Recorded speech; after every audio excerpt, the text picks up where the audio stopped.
Hello বন্ধুরা, আশা করি সকলে ভালো আছেন। আজকে অসাধারণ টেস্টি একটা মেথির পরোটার রেসিপি নিয়ে এসে হাজির হয়েছি। একেবারে নতুন ধরনের মেথির পরোটার রেসিপি, আপনারা দেখলে অবাক হয়ে যাবেন।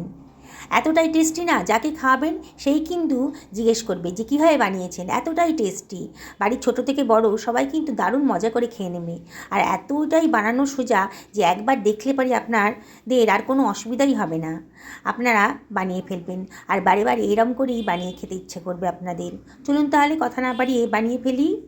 আমি এখানে একটা ছোট গ্লাস মাপে 3 গ্লাস মতন আটা নিয়ে নিয়েছি। আজকে আমি আটা দিয়ে বানাবো, হেলদি করে বানাতে চাইছি। আপনার ইচ্ছে করলে আটা ময়দা মিশিয়েও করতে পারেন। আমি এখানে হাফ টেবিল চামচ মতো লবণ দিলাম, আর হাফ টেবিল চামচ মতো গোটা জিরে দিলাম, হাফ টেবিল চামচ একটুখানি হিং দিয়ে দিলাম, দারুণ সুন্দর টেস্ট আসবে। 2 টেবিল চামচ মতো সাদা তেল দিয়ে দিলাম। দিয়ে এবার আমি ময়ামটা ভালো করে মিশিয়ে নেব। খুব ভালো করে ময়ামটা মিশিয়ে নিতে হবে, তাহলে কিন্তু পরোটা টেস্টি হবে। এবারে অল্প অল্প জল দিয়ে আমি এটাকে মেখে নেব।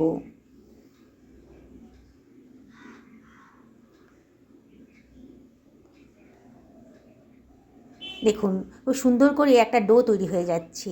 এটাকে ঠেসে ঠেসে 2 থেকে 3 মিনিট খুব ভালো করে মেখে নিলাম। নিয়ে এর ভেতরে আমি 1 টেবিল চামচ মতো সাদা তেল দিয়ে আবারও এটাকে ভালো করে মাখিয়ে নিলাম। এবারে এটাকে আমি রেস্টে রেখে দেবো। বাকি অ্যারেঞ্জমেন্টগুলো এবার করে নিই। আমি এখানে 1 আঁটি পরিমাণ মেথি পাতা নিয়ে নিয়েছি। মেথির ডাঁটাগুলোকে ফেলে দিয়েছি, এগুলোই কিন্তু তেতো হয়। মোটা মোটা ডাঁটাগুলো ফেলে দিয়েছি, কচি পাতা আর কচি ডাঁটাগুলোকে নিয়ে নিয়েছি। এবার মেথি পাতাগুলোকে আমি খুব ভালো করে জল দিয়ে ধুয়ে নেব। 2-3 বার জল থেকে ভালো করে ধুয়ে নিয়ে এবার আমি একটা থালার মধ্যে এগুলোকে সরিয়ে রাখছি। এগুলোকে আমি ফ্যানের তলায় দিয়ে দেবো, একটু শুকিয়ে যাবে তাহলে। আমি এখানে কতগুলো মাঝারি সাইজের পেঁয়াজ নিয়ে নিয়েছি। এই 5খানা মতো পেঁয়াজ নিয়ে নিয়েছি। পেঁয়াজগুলোর খোসা আমি ছাড়িয়ে নিচ্ছি।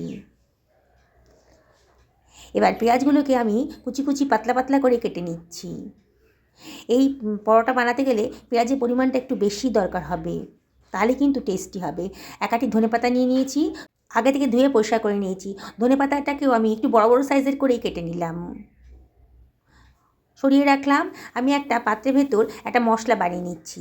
2 টেবিল চামচ মতো চাট মশলা দিয়ে দিলাম, আর দিয়ে দিচ্ছি 1 টেবিল চামচ গোলমরিচের গুঁড়ো, 1 টেবিল চামচ লঙ্কার গুঁড়োও দিয়ে দিলাম, আর হাফ টেবিল চামচ বিট লবণ দিয়ে দিলাম, আর দিয়ে দিচ্ছি 2 টেবিল চামচ মতো সাদা তেল। এবার এটাকে আমি খুব ভালো করে মিশিয়ে নেব। দেখুন, খুব ভালো করে মেশানো হয়ে যাচ্ছে। আমার মনে হচ্ছে একটু মশলাটা পাতলা করতে হবে, তাহলে আরও 1 টেবিল চামচ মতো তেল আমি এর ভেতর দিয়ে দিলাম। দেখুন, একটা স্মুথ পেস্ট মতো তৈরি হয়ে গেছে। এবার এটাকে সরিয়ে রাখছি। আমার ময়দাটা মাখা হয়েছে প্রায় 10 মিনিট। ঢাকাটা তুলে আবার একটু ঠেসে ঠেসে মেখে নেব। দেখুন কতটা স্মুথ হয়ে গেছে, খুব বেশি নরমও হয়নি আর খুব বেশি শক্তও হবে না। এবার এখান থেকে আমি কতগুলো লেচি কেটে নিচ্ছি। নর্মাল যে আমরা রুটি খাই তার থেকে একটু বড় সাইজের লেচি কিন্তু আজকে কেটে নেব। একটা লেচি নিয়ে আটা দিয়ে এটাকে আমি গোল করে রুটির মতো করে বেলে নিচ্ছি। এবার হাফ টেবিল চামচ মতো মশলার পেস্টটা আমি রুটির উপর দিয়ে দিলাম। হাত দিয়ে ভালো করে রুটির উপরে মাখিয়ে নিচ্ছি। দেখুন আমি কীভাবে করছি। এইবারে মেথি পাতাগুলো আমার অনেকটা শুকিয়ে গেছে। এবার একটা পোর্শনে আমি খানিকটা মেথি পাতা আমি দিয়ে দিলাম, আর পরের পোর্শনটাতে আমি দিয়ে দিচ্ছি কুচানো পেঁয়াজটা। দেখুন আমি কীভাবে দিলাম। এবার রসুন কুচি ওপর থেকে খানিকটা দিয়ে দিলাম, একটু আদা গ্রেট করে রেখেছিলাম সেটাও দিয়ে দিলাম, আর দিয়ে দিচ্ছি কতগুলো কাঁচা লঙ্কা কুচি। লঙ্কাটা অবশ্যই নিজেদের পছন্দ মতো দেবেন, কাঁচা লঙ্কাটা দিলে পরে খুব দারুণ টেস্ট আসে। এইবারে আমি দিয়ে দিচ্ছি খানিকটা ধনেপাতা কুচি ওপর থেকে দিয়ে দিলাম। অসম্ভব টেস্টি হবে, কোনো ঝামেলাই নেই বানানোটা। দেখুন আপনারা দেখলেই বুঝতে পারবেন। এবার সেন্টার থেকে মানে মাঝখান থেকে আমি নিচের দিকে একটা কাট লাগিয়ে দিলাম। দেখুন আমি কীভাবে করছি। এবার এই পাশে এটাকে ফোল্ড করে দিলাম, একটা ফোল্ড দিয়ে দিলাম, আবার ওটাকে ধরে নিয়ে আর একটা ফোল্ড দিলাম। এবার সব কিছু ধরে নিয়ে গিয়ে আরও একটা ফোল্ড করে দিচ্ছি। এবার হাত দিয়ে একটু চেপে চেপে দেবো, হাত দিয়ে একটু চেপে চেপে দিলাম যাতে ভেতরে কোনো এয়ার বাবলস না থাকে। ওপর থেকে একটু আটা ছড়িয়ে দিচ্ছি, আবারও ওটাকে একটু উল্টে নিয়ে ওপর পোর্শনে আবার একটু আটা দিয়ে দেব, দিয়ে হালকা হাতে এই চাপ দিয়ে একটুখানি বেলে নিচ্ছি। দেখুন বন্ধুরা, বানানোটা কতটাই সোজা। দেখুন, হাত দিয়ে শেপটা একটু ঠিক করে দিলাম। অসম্ভব টেস্টি হবে পরোটাটা। এইভাবে বানিয়ে একদিন দেখবেন। দেখুন, খুব হালকা হাতে একটু বেলে নিলাম। দেখতেও অসম্ভব সুন্দর হয়েছে। দেখুন, আমার হয়ে গেছে বেলা। আমি আর একটা আপনাদেরকে বেলে দেখাচ্ছি। একইভাবে হাফ টেবিল চামচ মতো মশলার পেস্ট একটা রুটির ওপরে নিয়ে নিলাম। খুব ভালো করে ডিশের ওপরে মাখিয়ে দিচ্ছি। এইবারে মাঝখান থেকে নিচের পোর্শনে একটা কাট লাগিয়ে দিলাম। আগেই কাটটা লাগিয়ে দিলাম। এবার অর্ধেক পোর্শনে আমি মেথি পাতাগুলো দিয়ে দিচ্ছি, আর অর্ধেক পোর্শনে দিয়ে দিচ্ছি কুচনো পেঁয়াজটা।